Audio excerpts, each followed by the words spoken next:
A continuación vamos a examinar el uso y el abuso de los escritos de Ellen White por los oponentes de la teología de la última generación.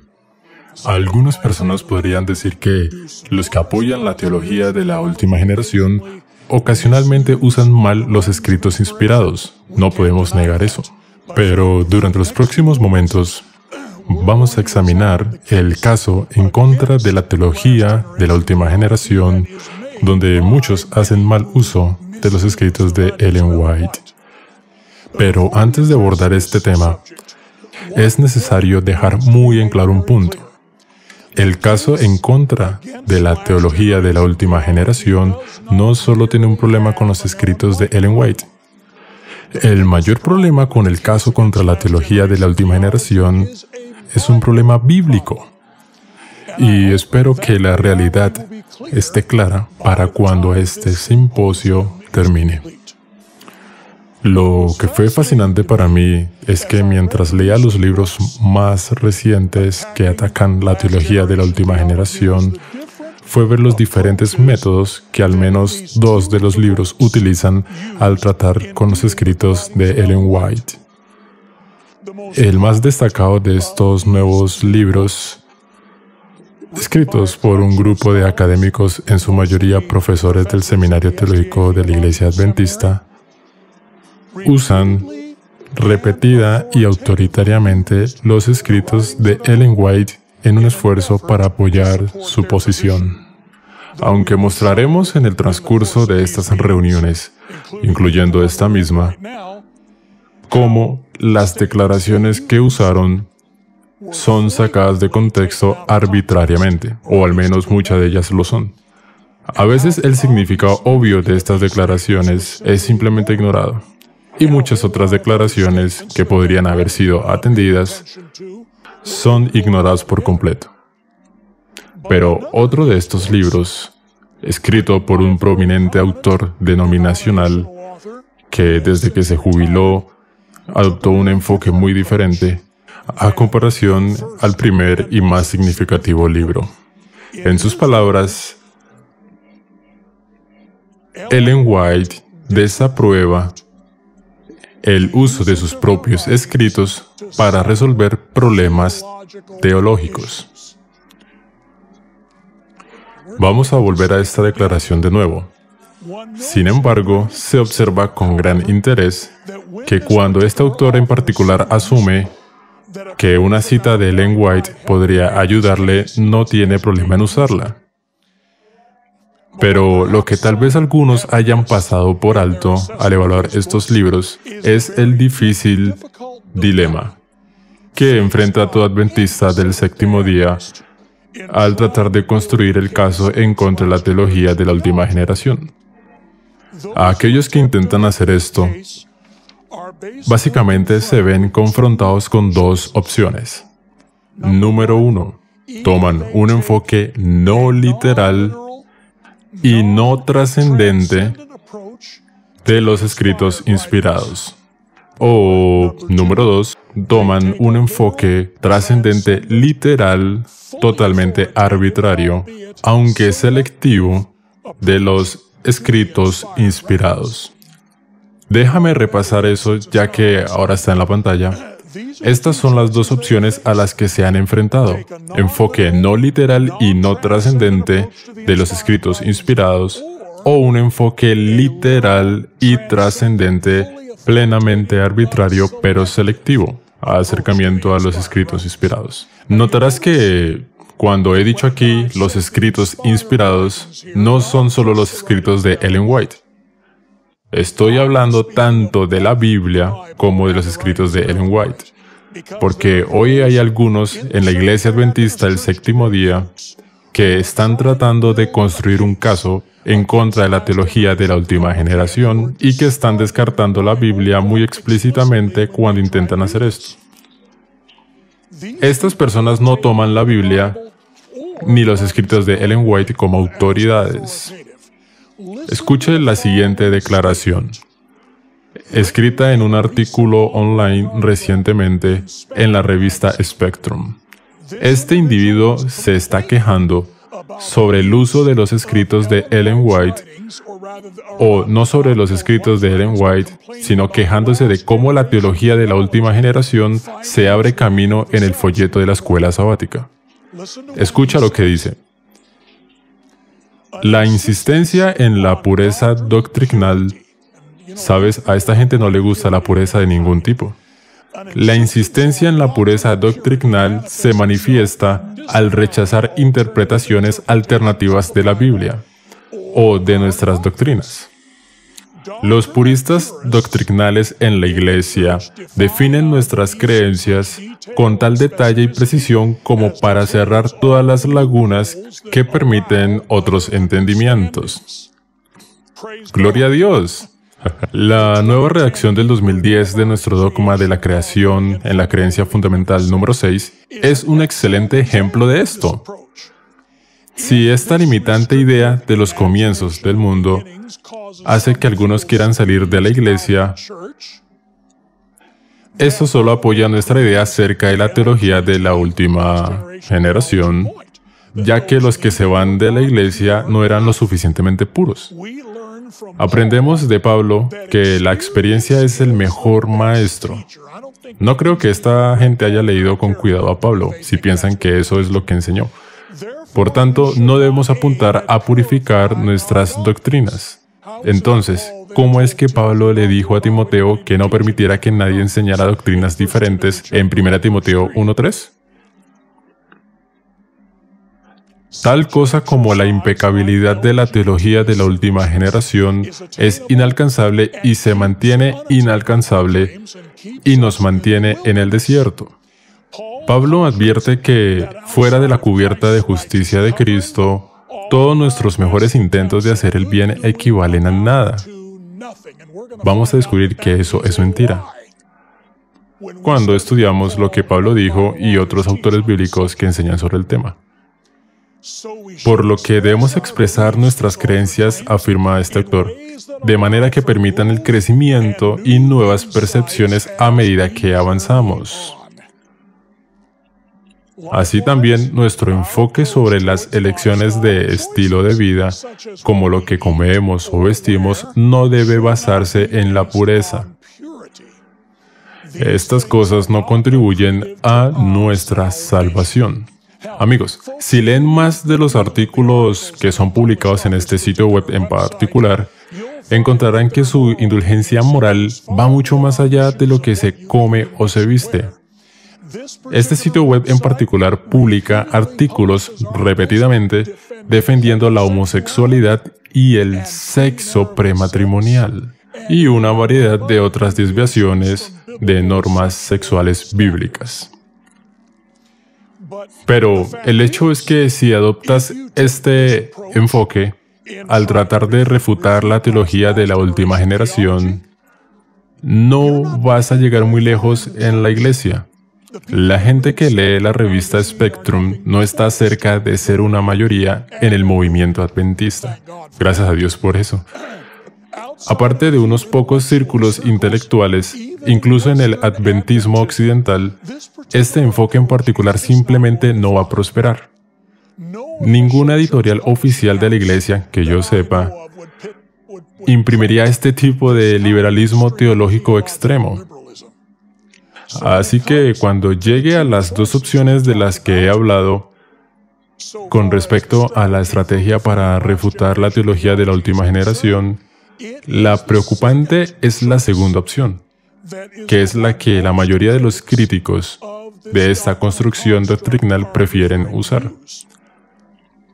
Pero en el fondo, como Napoleón en Waterloo, que atacó ambos flancos de Wellington y fue rechazado, y no tuvo más remedio que atacar al centro de la línea británica, aquellos que desafían la teología de la última generación tampoco tienen buenas opciones.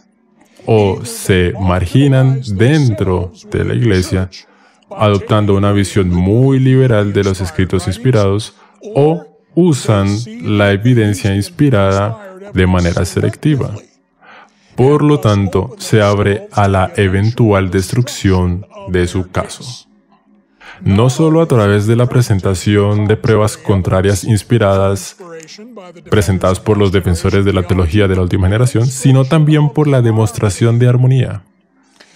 Entre todos los aspectos de esta evidencia, este es un principio muy importante que vamos a aplicar en este mensaje y en otros mensajes que se entregarán en el transcurso de este simposio.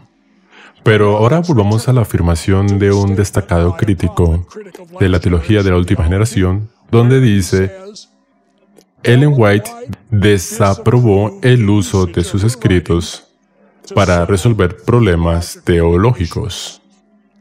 Es cierto que hubo momentos en que Ellen White pidió que sus escritos no se utilizaran para resolver cuestiones teológicas. Y un ejemplo de esto está en la controversia sobre el continuo en Daniel 8. Aquí en el tomo 1 de Mensajes Selectos, página 164, escuche la declaración de Ellen White sobre este punto y escuche por qué pidió que sus escritos no se utilizaran para resolver esta controversia en particular. Ahora pido que mis hermanos del ministerio no usen mis escritos en sus argumentos en cuanto a esta cuestión, el continuo, pues no he recibido instrucción, escuchen cuidadosamente, pues no he recibido instrucción sobre este punto en discusión, y no veo necesidad de la controversia. Note que ella no dijo que sus escritos no debían ser usados para resolver este problema, porque esto no era parte de su trabajo como mensajera del Señor. Más bien fue porque, pues, no he recibido instrucción sobre este punto en discusión. Lo que obviamente significa que si el Señor no le había dado luz, ella no tenía más luz en ese tema que cualquier otra persona. Pero a pesar de lo que este autor, el cual he citado 2 veces, cree sobre la falta de autoridad de Ellen White en controversias doctrinales, Ellen White es extremadamente clara que de hecho la corrección doctrinal y la claridad eran parte de su portafolio profético. Aclaremos esto de una vez por todas desde sus escritos. Primeros Escritos, página 78. En ella, la Biblia, Dios ha prometido dar visiones en los postreros días, no para tener una nueva norma de fe, sino para consolar a su pueblo y para corregir a los que se apartan de la verdad bíblica. ¿Era tarea de Ellen White corregir a la gente del error doctrinal? Bastante obvio. Dijo que lo era. Aquí hay otro, tomo 3 de Mensajes Selectos, página 31. Además de la instrucción de su palabra, el Señor ha dado testimonios especiales a su pueblo, no como una nueva revelación, sino que Él desea presentar delante de nosotros las lecciones claras de su palabra, para que puedan corregirse errores, para que pueda señalarse el camino correcto, para que cada alma esté sin excusa. En la página siguiente, en el tomo 3 de Mensajes Selectos, página 32, el Señor me ha dado mucha luz que deseo que la gente tenga. Pues hay instrucciones que el Señor me ha dado para su pueblo. Es luz que ellos deben poseer, línea sobre línea, precepto sobre precepto, un poquito de aquí y otro poquito de allí. Esto ha de ser presentado ahora delante del pueblo porque ha sido dado para corregir errores sutiles y para especificar lo que es la verdad. Tomo 5 de los Testimonios, página 665. No se ha provisto una verdad adicional. Por cierto, por eso Ellen White es la luz menor, porque la Biblia es el originador de nuestras posiciones doctrinales y de nuestros estándares morales. Pero note lo que Ellen White dice de lo que sus escritos debían ser. No se ha provisto una verdad adicional y Dios, por medio de los testimonios, ha simplificado las grandes verdades ya presentadas. La Biblia no dice que no lea literatura barata, como Ellen White sí dice, pero lo que sí dice la Biblia en Filipenses 4:8, todo lo que es verdadero, todo lo honesto, todo lo justo, todo lo puro, todo lo amable, todo lo que es de buen nombre, si hay virtud alguna, si algo digno de alabanza, en esto pensad. Ellen White viene y simplifica estos principios bíblicos y eso es solo un ejemplo. Avancemos. El Colportor Evangélico, página 126. Este es uno poderoso, amigos. ¿Cuántos han leído cuidadosamente Patriarcas y Profetas? ¿El conflicto de los siglos y el deseado de todas las gentes? Quiero que todos entiendan que mi confianza en la luz que Dios ha dado permanece firme.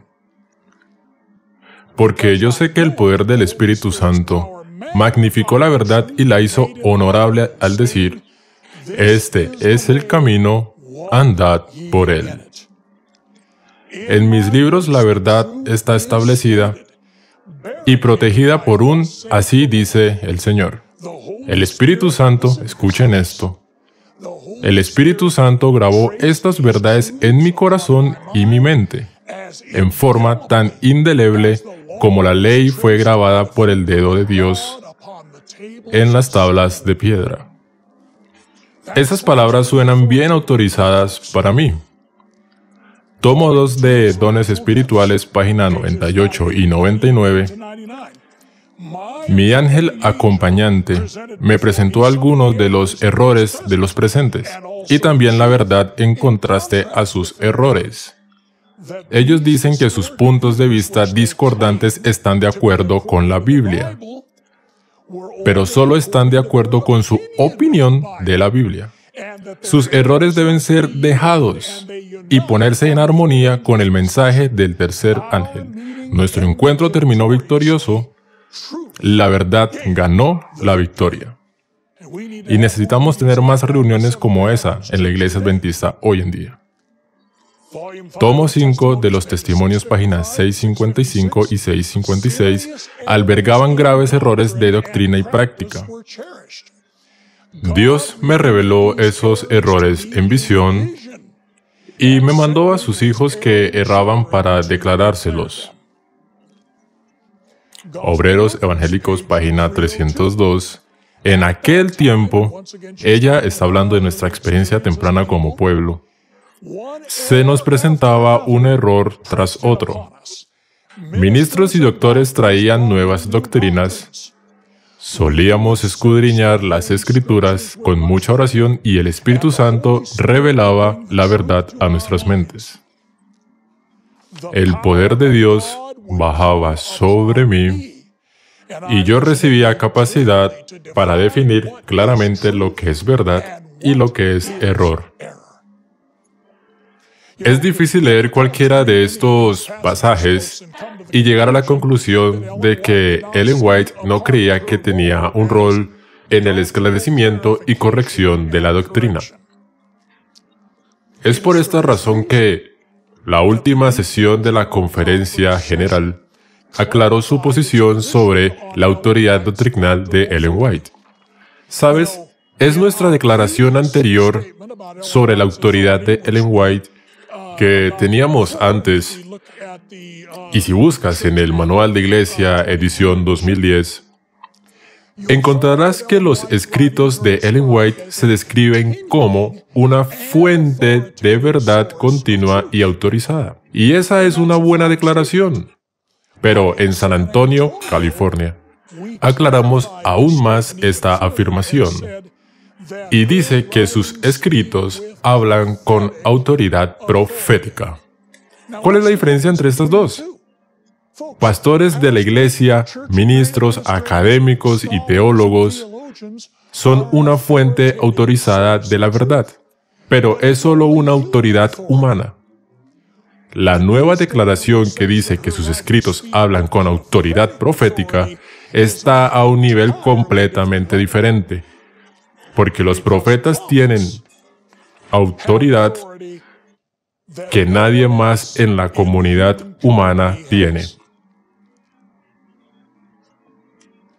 Esta es también la razón por la que la declaración que se votó en la última conferencia general, la declaración sobre confianza en los escritos de Ellen White, hablaron mucho más claramente. Y de hecho, fue tan controvertido que algunos de los delegados más liberales en la sesión trataron de que cierta parte de la declaración fuera tachada. Si usted estuvo allí y vio el debate o la viste en televisión, sabes de lo que estoy hablando. Escucha lo que dice la nueva declaración.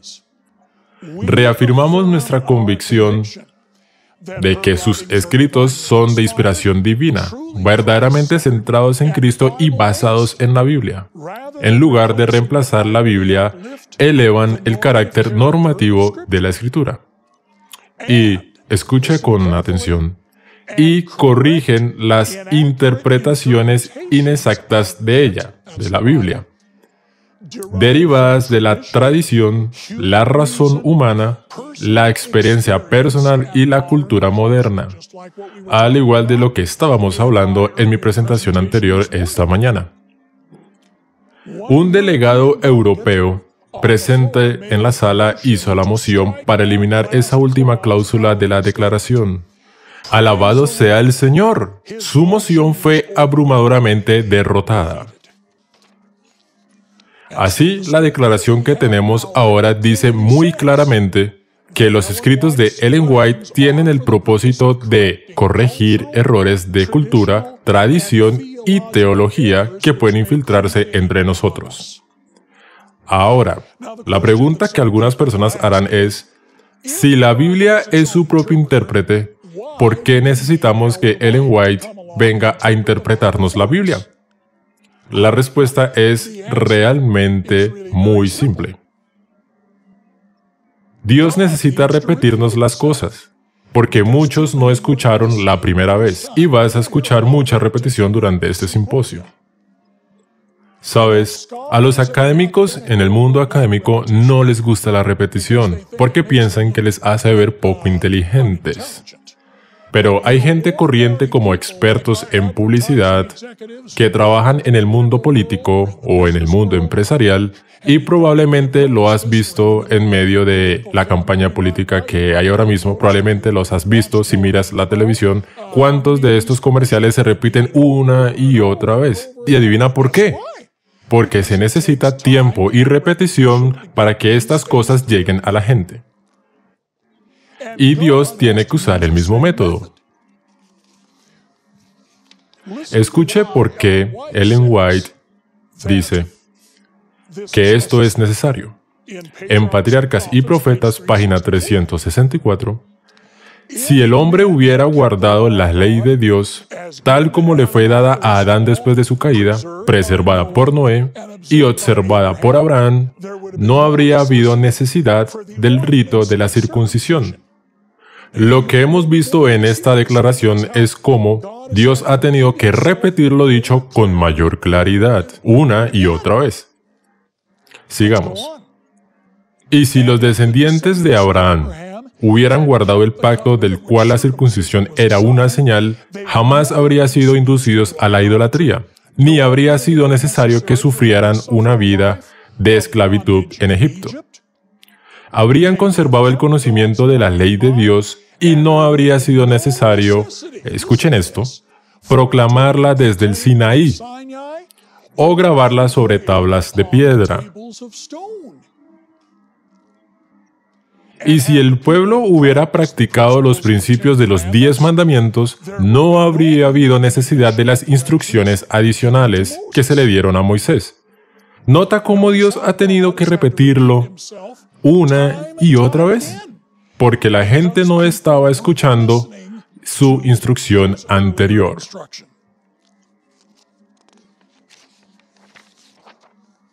A algunas personas no les gusta este tipo de repetición porque piensan, oh, tú puedes usar el sentido común y lo descubrirás solo. Pero Mark Twain lo dice bien.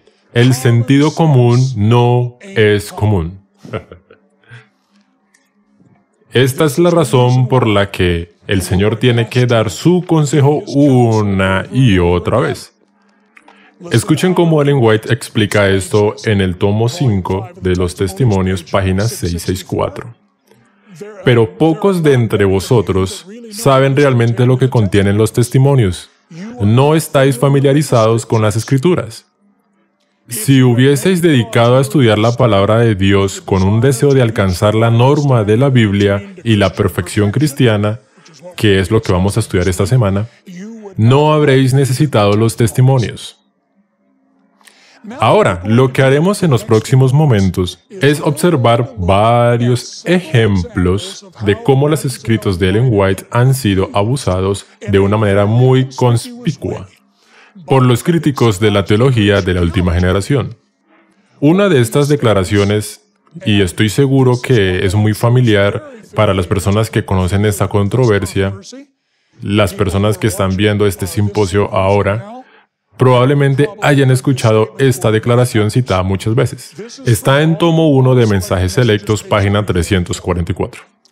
Los servicios religiosos, las oraciones, la alabanza, la confesión arrepentida del pecado ascienden desde los verdaderos creyentes como incienso ante el santuario celestial.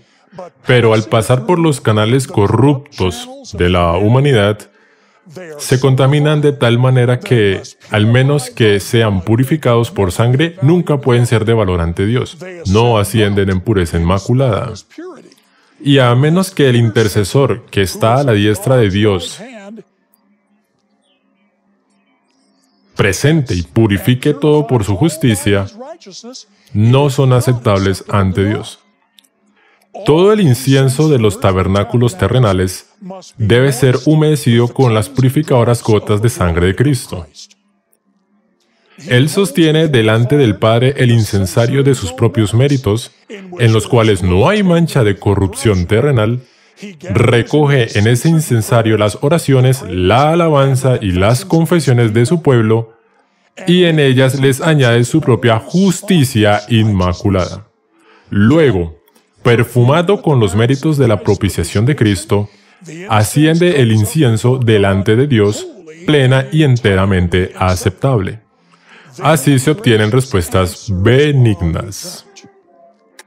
Amigos, Ellen White tiene claro que, al igual que la Biblia, que se explica a sí misma, también lo hacen sus propios escritos. En el tomo 1 de Mensajes Selectos, página 42, ella dice, los testimonios mismos serán la clave que explicará los mensajes dados, así como la Escritura se explica por las Escrituras. Entonces, ¿qué quiso decir en realidad Ellen White en la declaración de tomo 1, Mensajes Selectos, página 344, donde habla de la justicia de Cristo, purificando las palabras, los hechos y los pensamientos del pueblo de Dios para que Dios pueda aceptarlos? Veamos algunas otras declaraciones donde ella usa el mismo o similar lenguaje y lo descubriremos. Hechos de los Apóstoles, página 532. Ante los creyentes se presenta la maravillosa posibilidad de llegar a ser semejantes a Cristo, obedientes a todos los principios de la ley de Dios. Pero por sí mismo el hombre es absolutamente incapaz de alcanzar esas condiciones. La santidad, que según la palabra de Dios debe poseer antes de poder ser salvo, es el resultado del trabajo de la gracia divina sobre el que se somete en obediencia a la disciplina y a las influencias refrenadoras del Espíritu de verdad.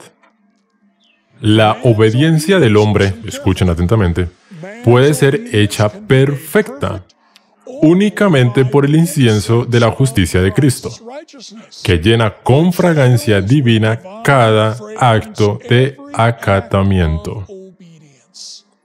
La parte que le toca a cada cristiano es perseverar en la lucha por vencer cada falta. No se trata de una declaración legal. No se trata de cubrir. Está hablando de una transformación aquí en la tierra. Sí, está dirigida desde el cielo, pero pasa aquí en esta tierra. Sigamos. Servicio Cristiano, página 263. Los méritos de Jesús han de ser mezclados con nuestros esfuerzos y oraciones o serán inútiles como la ofrenda de Caín. Si pudiéramos contemplar toda la actividad de los agentes humanos, tal como aparece delante de Dios, veríamos que solo la obra efectuada con mucha oración, santificada, fíjate en esa palabra, santificada con el mérito de Cristo, soportará la prueba del juicio. Tomo 2 de Manuscritos Liberados, página 337. Ninguno de los obreros, ya sea que posea grandes o pequeños talentos, está exento de entregarse a Dios a fin de ser santificado. Aquí esta palabra de nuevo, y capacitado para su servicio, den todo lo que tienen y son, y todo será nada, sin el mérito de la sangre que santifica dicho don. Aunque los que ocupan puestos de responsabilidad multiplicarán sus talentos por 1000, su servicio no tendría ningún valor ante Dios, a menos que Cristo lo mezcle con todas sus ofrendas. ¿Y cómo se mezcla? ¿Con todas sus ofrendas? Por santificación, no justificación. Review and Herald, 26 de noviembre de 1901. Al hombre se le permite manejar los bienes del Señor. Así es probado y comprobado su corazón. Su corazón debe estar perfumado con el incienso de la justicia de Cristo. El Salvador debe obrar en él el querer y el hacer de su agrado. Voy a hablar más de eso mañana por la tarde, para que el manejo de los bienes que le han sido confiados lleven el sello del Dios del cielo. Tomo 6 del Comentario Bíblico, página 1118. La ofrenda que se hace a Dios sin un espíritu de reverencia y gratitud no la acepta. Es el corazón humilde, agradecido y reverente el que hace que la ofrenda sea un sabor dulce y aceptable para Dios. ¿Cómo sucede esto? A través de un corazón transformado. Tomo 7 del Comentario Bíblico, página 909. ¿No le daremos entonces a Cristo aquello por cuya redención debió morir? Si lo hacéis, vivificará vuestra conciencia, renovará vuestro corazón, santificará vuestros afectos. Aquí está la palabra de nuevo. Purificará vuestros pensamientos y pondrá todas vuestras facultades a trabajar para Él. Cada motivo, cada pensamiento serán traídos a la cautividad de Cristo. Los que son hijos de Dios lo representarán en carácter. Sus obras, escuchen atentamente, sus obras estarán perfumadas con la infinita ternura, la compasión, el amor y la pureza del Hijo de Dios. Y mientras más completamente estén sometidos al Espíritu Santo la mente y el cuerpo, mayor será la fragancia de nuestra ofrenda a Él. Así que no hay nada aquí sobre un pecado inevitable que contamina nuestra santificación, para que cuando llegue al cielo tenga que ser justificado por la justicia imputada. Eso no es lo que dicen estas declaraciones. Es mientras nuestras palabras y hechos ascienden al santuario celestial a través de estos canales corruptos que reciben esta purificación, no llegan al cielo contaminados, se purifican aquí y ahora, dirigidos, por supuesto, por el mediador en el cielo. Ahora, vamos a ver otro conjunto de declaraciones que han sido mal utilizadas por los oponentes de la teología de la perfección. Una de ellas está aquí. En el tomo 2 de los Testimonios, página 549, él está hablando de Jesús. Es un ejemplo perfecto y santo, dado para que lo imitemos. No podemos igualar el modelo, pero no seremos aprobados por Dios si no lo copiamos, y de acuerdo con la capacidad que Dios nos ha dado, nos asemejamos a Él. Pero si miramos el contexto de esta declaración, averiguaremos de qué modelo ella está hablando. Aquí en la misma página ella dice, Él, Cristo, dejó su gloria, sus dominios, sus riquezas y vino en busca de los que estaban muriendo en el pecado. Se humilló hasta sufrir nuestras necesidades para poder exaltarnos hasta el cielo. El sacrificio, la abnegación y la benevolencia desinteresada caracterizaron su vida. Él es nuestro modelo. Ahora, en el mismo tomo, un poco antes encontramos esta afirmación, otra igual, tomo 2, página 170.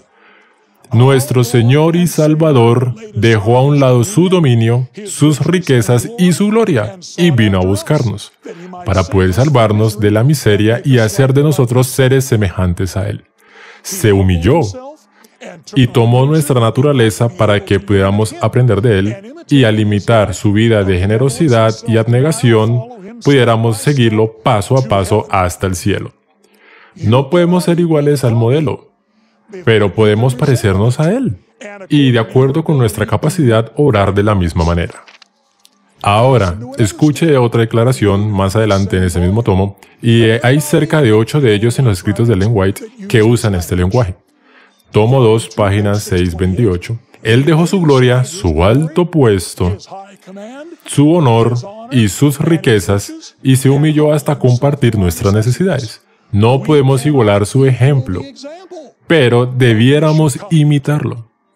Aquí hay una declaración similar. En el tomo 2 de Manuscritos Liberados, páginas 125 a la 126, nuestro Señor y Salvador amó a toda criatura, dejó a un lado su dominio, sus riquezas y su gloria, y nos buscó a nosotros, pecadores, errantes, infelices, para hacernos semejantes a Él.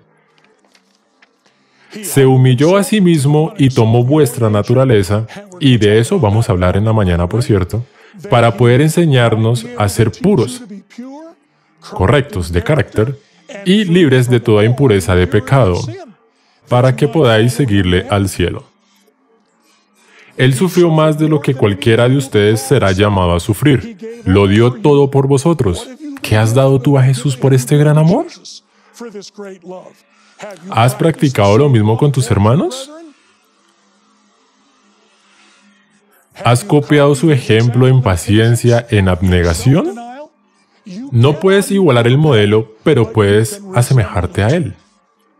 Aquí hay otra declaración, en Review and Herald, 5 de febrero de 1895. Nunca se nos demandará que suframos como sufrió Cristo, pues los pecados no de uno, sino de todo el mundo, fueron colocados sobre Cristo. Sufrió la humillación, el reproche, sufrimiento y muerte, para que, siguiendo su ejemplo, pudiéramos heredar todas las cosas. Cristo es nuestro modelo, el ejemplo perfecto y santo que se nos ha dado para imitarlo.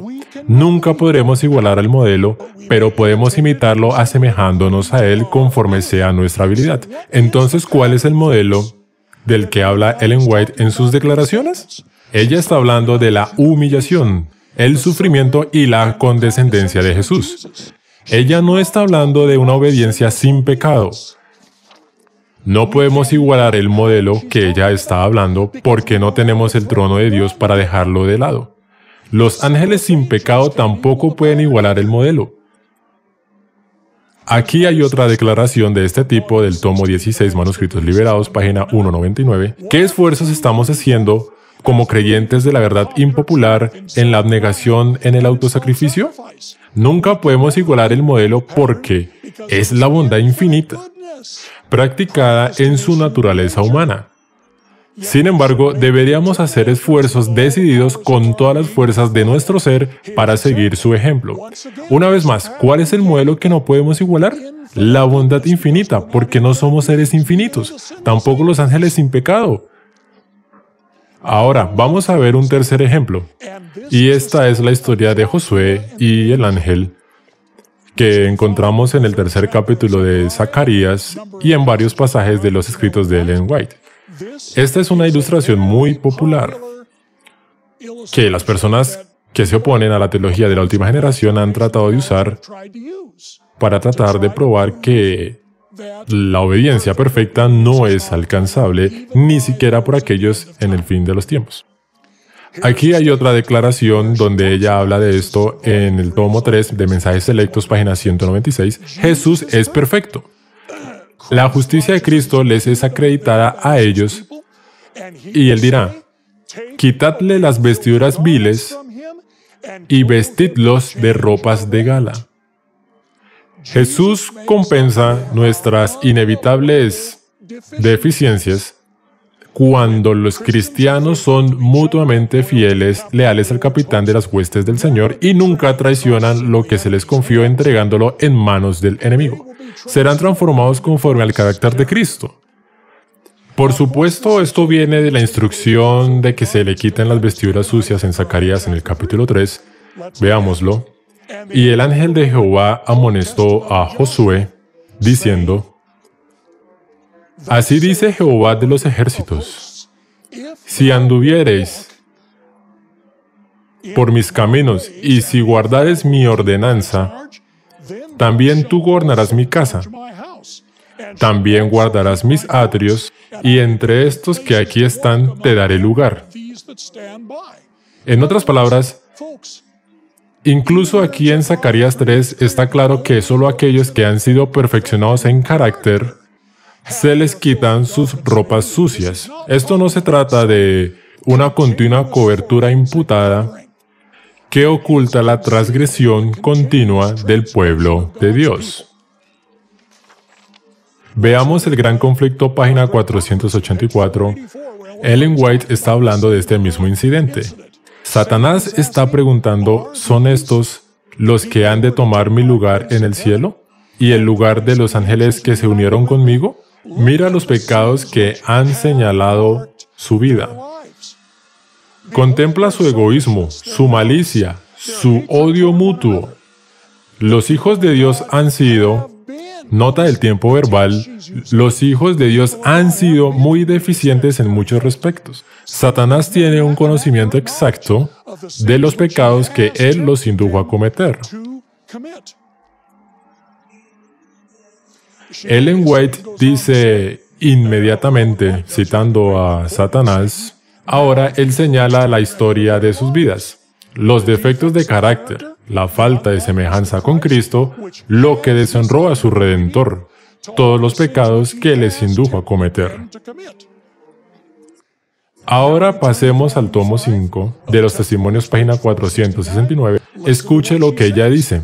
Israel fue revestido con vestiduras. La justicia de Cristo les fue imputada. La mitra colocada sobre la cabeza de Josué era como la que llevaban los sacerdotes, y llevaba la inscripción Santidad al Señor. Lo que significaba que, a pesar de que sus anteriores transgresiones, estaba ahora capacitado para ministrar ante Dios en su santuario. Note todas estas declaraciones. Se refieren a los pecados del pueblo de Dios en tiempo pasado. Tomo 5 de nuevo en la página 474. Pero aunque los seguidores de Cristo han pecado, no se han entregado al dominio del mal. Han puesto a un lado sus pecados, han buscado al Señor con humildad y contrición, y el abogado divino intercede en su favor. Ahora vamos a ver otra declaración, y nunca he visto esto citado por las personas que usan este ejemplo para probar que supuestamente es imposible dejar de pecar. Escucha lo que dice Ellen White aquí en el tomo 4 de Manuscritos Liberados, páginas 249 y 250. Una vez más, Ellen White está citando a Zacarías 3. Me mostró al sumo sacerdote Josué, el cual estaba delante del ángel de Jehová, y Satanás estaba a su mano derecha para acusarle. Y dijo Jehová a Satanás, Jehová te reprenda, oh Satanás. Jehová que ha escogido a Jerusalén te reprenda. ¿No es este un tizón arrebatado del incendio? ¿No es lo que nos gustaría hacer? Yo ciertamente quiero hacerlo. Ahora, Josué estaba vestido con ropas inmundas y parado ante el ángel. Josué, dice Ellen White, que representaba al pueblo de Dios. Y Satanás, señalando a sus sucias vestiduras, los reclama como su propiedad, sobre la cual tiene derecho a ejercer su cruel poder. Pero estos mismos han aprovechado las horas de gracia para confesar sus pecados con contrición de alma y apartarse de ellos. Y Jesús ha escrito el perdón frente a sus nombres. Ahora escucha. Aquellos que no han dejado de pecar y que no se han arrepentido y buscado el perdón de sus transgresiones, no están representados en esta compañía.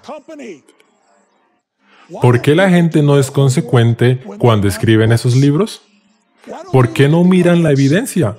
Esta evidencia destruye los argumentos de aquellos que usan estas declaraciones inspiradas en contra de la teología de la última generación. Aquellos cuyos pecados están cubiertos, aquellos cuyos pecados son quitados, son aquellos cuyos pecados han sido vencidos. No los que aún ocasionalmente caen y fallan y pecan. ¿Querrían estar en el cielo con gente así? No lo creo. Entonces, ¿de qué manera estas deficiencias son inevitables? Como dice la declaración del tomo 3 de Mensajes Selectos, página 196, ¿por qué son inevitables? Porque el pasado no se puede cambiar. Solo puede ser eliminado por la gracia perdonadora del Salvador. Estos son solo algunos ejemplos de las declaraciones de Ellen White que se toman fuera de contexto para probar supuestamente que es imposible dejar de pecar, incluso a través del poder de Dios. Vamos a ver varios otros en el transcurso de este simposio, pero espero que quede claro a todos los que están escuchando estas reuniones y quienes están viendo esta presentación o mirando los folletos que estas declaraciones, cuando son usados por oponentes de la teología de la perfección, están siendo sacados de contexto y no enseñan lo que ellos supuestamente dicen que enseñan. Amigos, tenemos que ser como los nobles bereanos y escudriñar las Escrituras diariamente.